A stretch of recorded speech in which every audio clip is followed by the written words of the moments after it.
Hello student, आप सबको the creator college eight के यूट्यूब चैनल में खुश आमदीद। और मैं आपका टीचर साजिद अकरम, जिसका मानना है कि मैथमेटिक्स एक गेम है। स्टूडेंट, मैं आज आप लोगों के लिए सिंध बोर्ड की जो बुक है 9th क्लास की, उसकी एक्सरसाइज 1.3 लेकर आया हूँ, जो कि chapter real and complex number से ली गई है। तो स्टूडेंट, फिर शुरू करते हैं आज की वीडियो।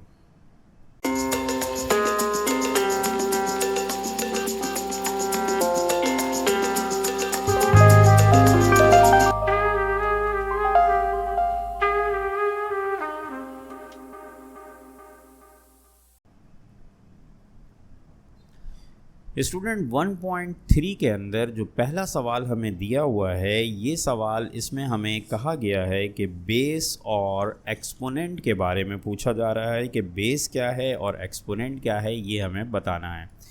तो देखिए, बेस और एक्सपोनेंट की अगर मैं बात करूं तो ये आप लोगों ने पढ़ा होगा कि बेस उस चीज़ को कहा जाता है जिसके ऊपर कोई नंबर या कोई चीज़ लिखी हुई होती है। जैसे मैंने यहाँ पर 2 के ऊपर छोटा सा 3 लिखा है, तो इस चीज़ को जो है वो बेस कहा जाता है। और इसके ऊपर जो चीज़ लिखी हुई है, इसको जो है वो एक्सपोनेंट या पावर कहा जाता है। ठीक है जी, इसको क्या कहते हैं? इसको एक्सपोनेंट कहते हैं। ठीक है, मैं शॉर्ट में लिख दे रहा हूँ, एक्सपोनेंट कहते हैं। तो बस हमें इन तमाम सवालात में याद रखिएगा कि जिस चीज़ के ऊपर ये छोटा सा नंबर लिखा होता है, बस वो चीज़ बेस होती है। और ये नंबर जो होता है, जो ऊपर जो चीज़ लिखी होती है छोटी सी, वो एक्सपोनेंट होती है। तो यहाँ पर पहले सवाल में कह रहे हैं कि बताइए इसमें एक्सपोनेंट क्या है और बेस क्या है। तो ये जो है ये बेस हो गई। ठीक है जी, 3 बेस है और 4 जो है वो एक्सपोनेंट है। ठीक है, पार्ट 2 के अंदर 1/2 जो है ये बेस है, क्योंकि 1/2 के ऊपर 3 लिखी हुई है। तो 1/2 जो है वो बेस है और 3 जो है वो एक्सपोनेंट है। इसी तरीके से अगर हम बात करते हैं पार्ट 3 की, तो इसमें हम देख सकते हैं कि इस पूरे ब्रैकेट पे यानी कि -30 के ऊपर 20 लिखा हुआ है, लिहाजा -30 जो है ये बेस हो गई और 20 जो है वो क्या हो गई? एक्सपोनेंट हो गई। तो इस तरीके से ये हमारा क्वेश्चन नंबर 1 कंप्लीट हो गया। क्वेश्चन नंबर 2 पर आते हैं। क्वेश्चन नंबर 2 के अंदर हमें कहा जा रहा है कि बताइए कि रेडिकल और इंडेक्स हमें बताना है इसमें, कि रेडिकल क्या है और इंडेक्स क्या है। तो मैंने आप लोगों के लिए एक वीडियो बनाई है जिसका नाम है रेडिकल, रेडिकेंड एंड इंडेक्स। उसका लिंक मैं आप लोगों को यहाँ पर दे दूँगा, उसको आप अच्छी तरह से देख लीजिएगा, क्योंकि उसके अंदर पूरी डिटेल में मैंने वो टॉपिक समझाया है। तो आप उसको देखेंगे तो उम्मीद है कि आपको अच्छी तरह से फ़ायदा होगा और इसको क्वेश्चन नंबर 2 के बाद क्वेश्चन नंबर 3 और 4 को करने में बहुत आसानी हो जाएगी अगर आपने मेरी वो वीडियो देख ली। तो उसका लिंक मैं आप लोगों को दूंगा, आप इसको ज़रूर देखिएगा। अच्छा जी, रेडिकल, रेडिकेंड और इंडेक्स के हवाले से हमें बताना है। तो मैं यहाँ पर आपको मुख्तसरन आपको एक बात बता देता हूँ कि यहाँ रेडिकल जो होता है इसको कहते हैं रेडिकल। ये होता है रेडिकल, साइन ऑफ रेडिकल कहा जाता है। जबकि रेडिकेंड जो होता है, ये अंदर वाली चीज़ रेडिकेंड कहलाती है 5। तो यहाँ देखिए रेडिकेंड में लिखा हुआ है कि 5 जो है वो रेडिकेंड है। बस एक चीज़ याद रखिएगा, जो रूट होता है, रूट की छत के नीचे जो कुछ मौजूद होगा वो रेडिकेंड होगा। तो यहाँ पे 5 है, लिहाजा 5 रेडिकेंड है। और यहाँ जो ये छोटा सा नंबर लिखा हुआ है ये कहलाता है इंडेक्स। तो ये इंडेक्स हो गया। पार्ट 2 के अंदर देखें तो यहाँ पर छत के अंदर कौन कौन मौजूद है? छत के अंदर मौजूद है x/y, लिहाजा x/y को रेडिकेंड कह दिया गया। और बाहर यहाँ पर इंडेक्स कितना लिखा हुआ है? 4, तो ये इंडेक्स हो गया। इसी तरह से अब यहाँ पर इस छत के अंदर कौन कौन मौजूद है? इस छत के अंदर मौजूद है x² y और z, तो ये रेडिकेंड हो गया और इंडेक्स जो है ये 5 हो गया। ठीक है जी, तो ये सवालों में सिर्फ ये बताना है। इस तरीके से हमारा ये सवाल कंप्लीट हो गया। नेक्स्ट आते हैं क्वेश्चन नंबर 3 की तरफ। क्वेश्चन नंबर 3 पे जाने से पहले मैं 3 की बात कर लूँ। 3 में कह क्या रहे हैं? इसमें हमें कह रहे हैं कि इसको, जो चीज़ हमें दी गई है, इसको एक्सपोनेंशियल फॉर्म में लिखना है। यानी कि ये रेडिकल फॉर्म में दी गई है और इसको एक्सपोनेंशियल फॉर्म में लिखना है। मैंने आप लोगों को बताया है कि रेडिकल फॉर्म जो है वो क्या होती है कि किसी भी चीज़ को अगर रूट की फॉर्म में लिखा हुआ है तो उसे हम कहते हैं रेडिकल फॉर्म कहा जाता है इसको, ठीक है। ये रेडिकल की फॉर्म होती है, और अगर उसको इस तरीके से पावर में लिख दिया जाए तो उसे हम कहते हैं एक्सपोनेंशियल फॉर्म। ये जो रेडिकल में चीज़ लिखी होती है ये नॉर्मली उस वक्त लिखी जाती है जब हमारे पास पावर जो है वो फ्रैक्शन में आ जाता है, तो उस फ्रैक्शन को ख़त्म करने के लिए हम यहाँ पर इस रेडिकल का इस्तेमाल करते हैं। और इस रेडिकल के डिफरेंट टाइप्स होती हैं। मैंने बताया था कि जैसे यहाँ पर 3 लिखा हुआ है तो इसको क्यूब रूट कहते हैं। इसी तरीके से आपने एक स्क्वायर रूट तो बहुत ज़्यादा देखा होगा जिसमें यहाँ पर कुछ भी नहीं लिखा होता, उसको कहते हैं स्क्वायर रूट, ठीक है जी। इसी तरह से यहाँ पर अगर इसका इंडेक्स और 4 लिख देता हूँ तो फिर ये एक अलग तरह का जो है वो रेडिकल बन जाएगा, ठीक है। इसी तरह से यहाँ जो भी नंबर होती है उसको अलग अलग तरह के वो रेडिकल होते हैं। जैसे ये स्क्वायर रूट हो गया, ये क्यूब रूट हो गया, ये 4 हो गया, ठीक है। इसी तरह से और भी बहुत सारे हो सकते हैं। अच्छा जी, अब आते हैं, देखिए यहाँ पर जो है, यहाँ पर कह रहे हैं क्या कि ये चीज़ दी गई है। तो मैंने आपको बताई थी कि ये जो चीज़ होती है इंडेक्स जिसे कहते हैं, इंडेक्स को जब भी पावर में लेकर आते हैं तो वो यहाँ लिखा हुआ नंबर वो 1 के डिनोमिनेटर में आ जाता है। जैसे यहाँ पर 3 को हमने लिख दिया 1/3। अगर स्क्वायर रूट होता है तो इसको हम क्या लिखते हैं, हम इसे लिखते हैं x की पावर 1/2, ठीक है जी। और अगर इसको लिखना चाहते तो इसको लिख सकते थे x की पावर 1/4, ठीक है जी। तो ये हम लिख सकते हैं इसको। तो इसी तरह से हमने क्या किया, इसको 3 को लिख दिया 1/3 में, और इसकी ऑलरेडी पावर जो है वो पहले से x + 3 की 2 थी। तो हमें मालूम है कि जब कभी पावर हो और उसके ऊपर कोई दूसरी पावर भी लगी हो तो वो दोनों पावर्स आपस में मल्टीप्लाई हो जाती हैं।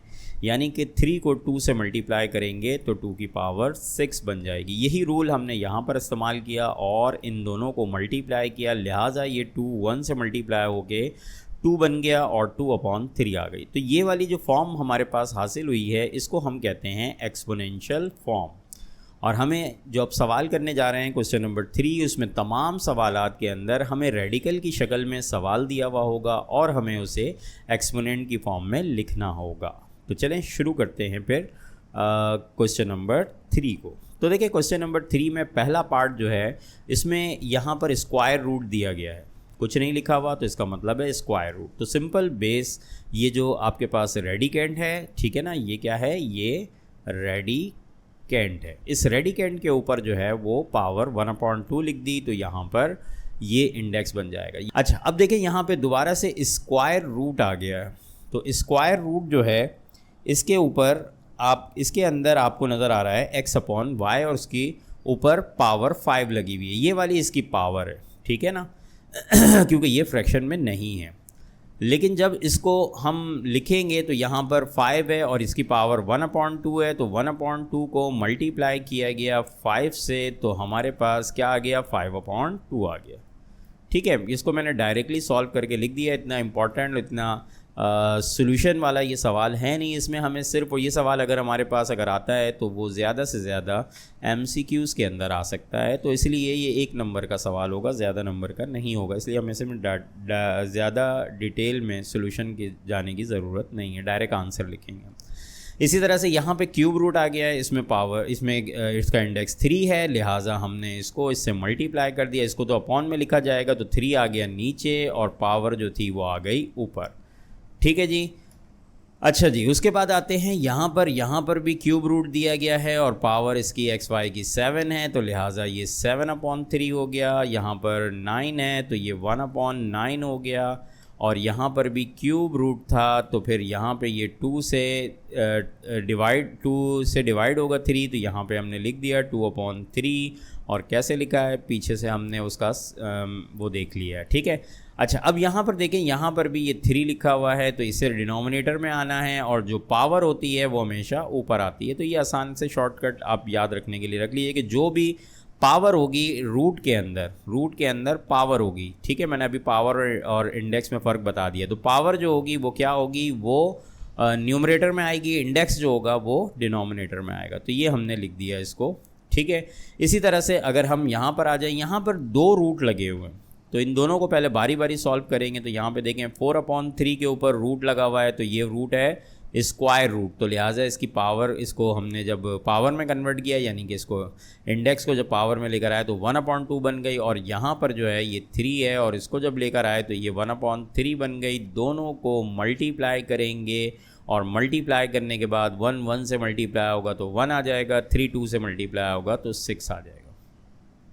तो ये हमारा क्वेश्चन नंबर 3 जो है ये भी कंप्लीट हो गया। उसके बाद आते हैं क्वेश्चन नंबर 4 पे जाने से पहले फिर मैं आपको बताता हूँ कि क्वेश्चन नंबर 4 में हमें एक्सपोनेंशियल फॉर्म में चीज़ दी गई है और हमें कहा जा रहा है कि आपने इसको रेडिकल की फॉर्म में लिखना है। तो रेडिकल की फॉर्म में लिखने का तरीका बहुत आसान है। सबसे पहले इसको, ये जो ऊपर लिखा होता है ये क्या होती है, पावर। तो देखिए हमने इसको लेकर आ गए पावर की जगह पे, और ये जो 5 नीचे लिखा हुआ है ये क्या है, ये इसका इंडेक्स होता है। तो हमने इसको इंडेक्स की फॉर्म में लिख लिया और ये बन गई 1/5 इसका इंडेक्स हो गया।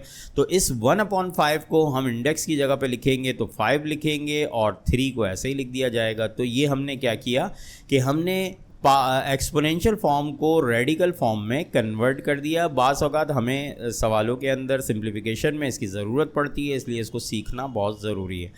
अच्छा जी, ये हो गया। अब आते हैं इसके बाद अगले पार्ट पर, और उसमें जो है वो हमें क्या कह रहे हैं कि रेडिकल फॉर्म में इसको लिखना है। देखें यहाँ पर लिखा हुआ है कि हमें रेडिकल फॉर्म में लिखना है, इसको ट्रांसफ़र करना है। ठीक है जी, तो चलें। अब जैसा कि पहले पीछे देखा है तो मैंने अभी आपको बताया था कि बस सिंपल ये पावर, ये एक्सपोनेंट जो दिया हुआ है, इसकी जो इंडेक्स जो दिया हुआ है 1/7, इसको इंडेक्स की जगह पे 7 करके लिख देंगे, ख़त्म हो गया, ये इसका आंसर आ गया।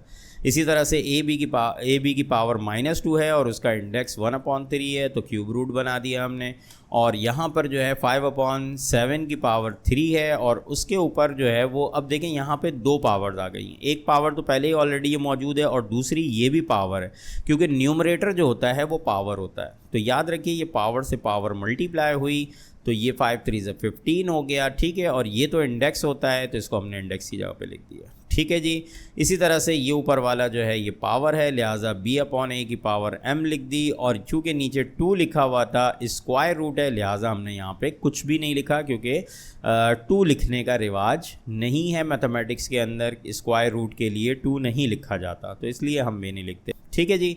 अच्छा, आगे चलते हैं उसके बाद पार्ट 5 पर। पार्ट 5 पर क्या कह रहे हैं, अब यहाँ पर देखें ये जो 1/5 है ये किसके ऊपर लगा हुआ है, ये पूरे पे लगा हुआ है 11/13, और ये मिस प्रिंटिंग हो गई है भाई, माजरत चाहूँगा। ये 11/13 है एक, और दूसरा 12/13 है जी। कभी कभी हमसे भी गलती हो जाती है तो माफ़ कर दीजिएगा, ये 12/13 है। ठीक है जी।